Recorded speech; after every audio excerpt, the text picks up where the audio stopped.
கண்டா வர சொல்லுங்க, இந்த கலெக்டர் ஐயாவை கையோட கூட்டி வாருங்க.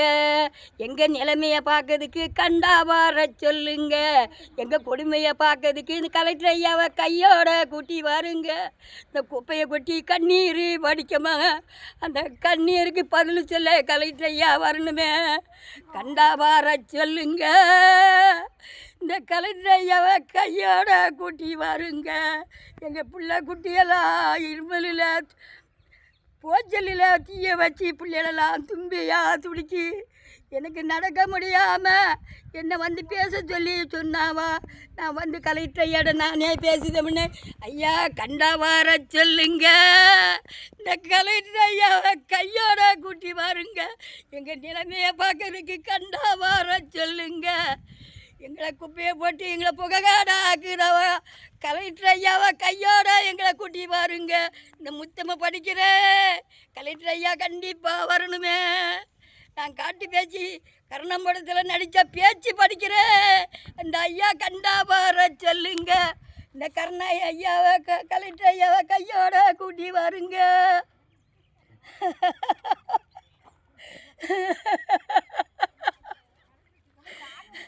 நாங்கள் எல்லாம் புகையில் கிடந்து இந்த நாற்றத்தில் கிடந்து ஒன்று மழை பெஞ்சிட்டு பூச்சி பிள்ளாமலாம் பிள்ளைய மேலே வந்து தீனை பிடிச்சா எங்களால் ஓடி சாடி பார்க்க வழி இல்லையா. அன்னைக்கு நாங்கள் பாடு விட்டுதுங்க ஆளுக்கள் ஐயா, யார் வசதி உள்ள ஆட்கள் கிடையாது. எங்கள் குடிசையை வந்து பாருங்க கலெக்டர் ஐயா, கண்டிப்பாக நீங்கள் வரணும். எங்கள் நிலவை நான் கண்ணீர் வடித்து சொல்கிறேன், கண்டிப்பாக நீங்கள் வந்து இந்த புகையும் இந்த குப்பையும் கொண்டு தான் வந்து பாருவாங்க ஐயா. ஐயா வணக்கம் கலெக்டர் ஐயா, எங்களுக்கு வணக்கம். 17 வருஷமாக நான் நாகர்கோயிலில் பிறந்து வளர்ந்து இந்த தண்ணியில் வந்து 17 வருஷம் 7 அடி கிடங்கு. இந்த கிடங்குல வந்து நாங்கள் குளிப்போம், தேங்காய் தண்ணி போல் இருக்கும். இந்த கோயிலுக்கு பாயசம் வைக்க பொங்கல் வைக்க சாமிக்கு அர்ச்சனை பண்ணப்பட்ட கிடங்குது. இந்த கிடங்கு தண்ணியை நாங்கள் வந்து குளிப்போம், கோரிட்டு போய் பொங்கிதும் ஐயா. இப்போ 17 வருஷமாக குப்பையை கொட்டி ஒரே சாக்கடை எல்லாம் போட்டு எங்களுக்கு கை நாட முடியல, அதில் நாற்றம் நிற்க முடியல ஐயா. தீயை கொளுத்தி விட்டுட்டு போயிடறாவா. பிள்ளைகளெல்லாம் ராத்திரி கலந்து பச்சை பிள்ளைகளை கொண்டு நாங்கள் எங்கே ஓடுவோம். 12 மணிக்கு தீ வச்சா எங்கே போக முடியும் கலெக்டர் ஐயா. ஓட சாட வழி இல்லை. இந்த தண்ணி இருந்தாலும் இந்த தண்ணியை கோரி குளிப்போம் எல்லாம் செய்வோம். இப்போ இந்த கிடங்க நேரத்தை போய் எங்களுக்கு எவ்வளோ கஷ்டமாக இருக்குது. எங்கள் இடத்த வந்து நீங்கள் கண்டிப்பாக பார்க்க வரணும் ஐயா கலெக்டர் ஐயா. நான் ஒரு வயசான மனுஷி கரடுது ஐயா, உங்களுக்கு இறக்க வரட்டு ஐயா. கரடுதே. நான் என் மக்களெல்லாம் அன்றைக்கி தீ வச்சு நாங்கள் ஓடுனதை பார்த்தா என்ன போட்டு ஓட்டவா. நான் கீழே ரோட்டில் படுத்துக்கிட்டேன் ஐயா, என்னால் ஓட கிடையாது.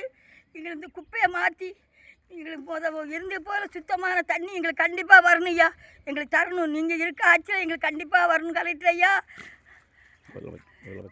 முதலமைச்சர் புண்ணியமாட்டு எங்களுக்கு கண்டிப்பாக எங்கள் இடத்தை சுத்தமாக்கி முதலமைச்சர் புண்ணியமா ஐயா. நான் 7 வயசில் அந்த கட்சியில் தான் இருந்தேன். என் புருஷன் இன்றைக்கி அவர் நான் நினச்சா கலைஞரை நினச்சி அவர் சமாளெல்லாம் சுற்றி கும்பிட்டுட்டு வந்தேன். அப்படியேப்பட்ட தங்கத்தெல்லாம் நாங்கள் இழந்துட்டு இப்போ வந்து ஒரு 500 வீட்டுக்காரர் ஒரு காட்டில் வந்து இருக்கோம். எங்களுக்கு இந்த குப்பையை வந்து நீங்கள் பார்த்தா இதில் குடியிருக்கேன்னு நினைப்பே கலெக்டர் ஐயா. நீங்கள் வந்து பார்த்தா உடனே இந்த குப்பையை அள்ளதுக்கு ஆர்டர் பண்ணுவியா. நாங்கள் பாட்டை பாருங்கள். இந்த குப்பையால் நாற்றத்துலேயும் கிடந்து நாங்கள் கஞ்சி குடியாமல் பிள்ளைகளை வச்சுக்கிட்டு நாங்கள் தெவுங்குற அன்றைக்கி வந்து பேட்டி கொடுத்துட்டு போனோம். அன்றைக்கி கலெக்டர் ஐயா வந்து சொல்லியும் ஏதாவது எங்களுக்கு ஒன்றும் பண்ணலை. கட்சியிலேருந்து வந்து ஏதாவது எங்களுக்கு ஹெல்ப் பண்ணலை. ஓட்டு கேட்க வராவா, ஓட்டை வாங்குதோ அதை செய்தா இதை செய்தவங்க ஒன்றும் செய்யலை ஐயா. நாங்கள் நின்று தண்ணியாக தவிக்கமே எங்களுக்கு ஒரு விடுதுக்காக எங்களுக்கு தரணும். கலெக்டர் ஐயாட்ட முதலமைச்சர்கிட்ட சொல்லி எங்களுக்கு ஒரு விடிகாலம் தாங்க. எங்கள் பழைய கிடங்கு எங்களுக்கு வேணும் குளிக்கிறதுக்கு, தண்ணி கோரதுக்கு. அதில் கோரி கொண்டு காய்ச்சி கொடுக்கு. இந்த ஆத்தண்ணி 8 நாளைக்கு 10 நாளைக்கு வர மாட்டேங்குது. குளத்தில் சாக்கடை தண்ணியை விட்டு அதில் கோரி குளிக்க முடியாமல் எங்களை இவ்வளோ கஷ்டத்துக்குலாம் ஆளாக்கிட்டாங்களோ ஐயா. பஞ்சாயத்து போட்டெல்லாம் நாங்கள் போனோம், கலெக்டர் ஆஃபீஸுக்கு வந்து நாங்கள் அன்றைக்கி எல்லாம் எழுதி கொடுத்துட்டு ஒருத்தர் வந்து எங்களுக்கு ஹெல்ப் பண்ணலையே ஐயா.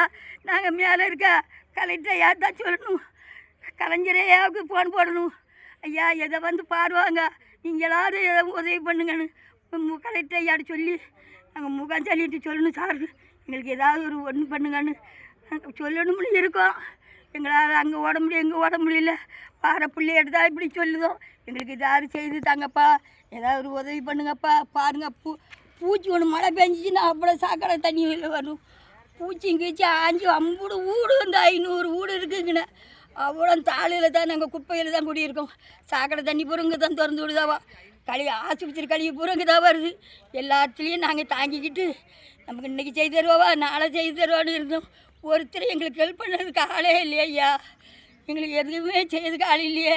நாங்கள் தண்ணியாக தவிக்கோம் ஐயா. முதலமைச்சர்கிட்ட சொல்லி இந்த குப்பையில் காலி பண்ணதுக்கு ஏற்பாடு பண்ணுங்க கலெக்டர் ஐயா, உங்களுக்கு வணக்கம் ஐயா. கலெக்டர் ஐயா உங்களுக்கு வணக்கம், உதவி பண்ணுங்க. செய்திகளை உடனுக்குடன் தெரிந்து கொள்ள கீழ்கண்ட கேபிள் மற்றும் டிடிஹெச் நெட்வொர்க்குகளில் எம்நாடு செய்தி தொலைக்காட்சியை காணுங்கள். பாதகம் செய்பவரை கண்டால் நாம் பயம் கொள்ளலாகாது பாப்பா. மோதி மிதித்துவிடு பாப்பா, அவர் முகத்தில் உமிழ்ந்துவிடு பாப்பா. அண்மை செய்திகளை உடனுக்குடன் தெரிந்து கொள்ள இணைந்திருங்கள் எம்நாடு தொலைக்காட்சியுடன்.